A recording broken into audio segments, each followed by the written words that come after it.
Welcome back to MMA Al Dente. CJ Vergara versus Daniel De Silva. CJ Vergara is 10-4. Daniel De Silva is 11-4.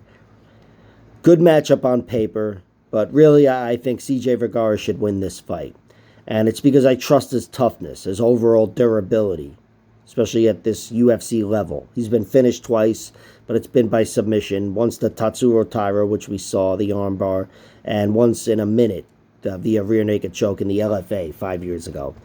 And Daniel De Silva is dangerous enough to probably expose any gap he has in his submission offense, because, in his submission defense, because Daniel De Silva is an aggressive guy and he'll pursue finding those holes. But if he's not able to find that hole within the first minute, 2 minutes, I think he's pretty much out of options. CJ Vergara has shown to be a tough guy who can fight deep and hard into a 15-minute fight. Daniel De Silva has not.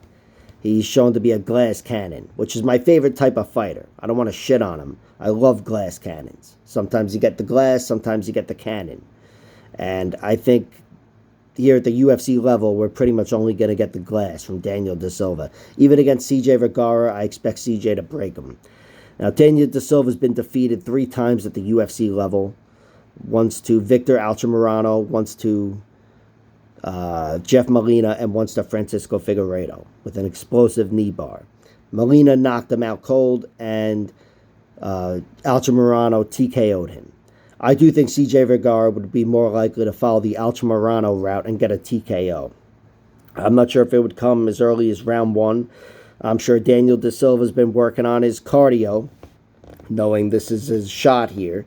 He's on the chopping block. But CJ Vergara is still, I think, he's just shown too much toughness. Too much toughness. I know he was submitted in round 2 to Tatsuro Taira, but before that, against Clayton Rodriguez, he showed to be a game fighter. And even though you could argue he lost that fight, it was his heart that even gave him a shot at winning that, and then his grit really increased those chances. So I think those type of traits are enough for me to pick him over Daniel De Silva. CJ Vergara doesn't have a submission victory. He's got 6 TKOs, though, in his 10 victories. And I would predict he gets Daniel De Silva out of there with a TKO victory. I would go with round 2, but it's not worth betting on. Nothing's worth betting on with CJ Vergara, really. Just dog shit odds. Round 2 is plus 375, I think. There actually might be some value on De Silva via round 1 finish, just because he's such a dynamic guy, and CJ Vergara is not dynamic. He's slower and, less athletic. But here still, I think CJ Vergara gets him out of there, and it doesn't look too different from the other Daniel De Silva losses. All right, that's it. Like, share, subscribe, all that horse shit. Check out my other videos.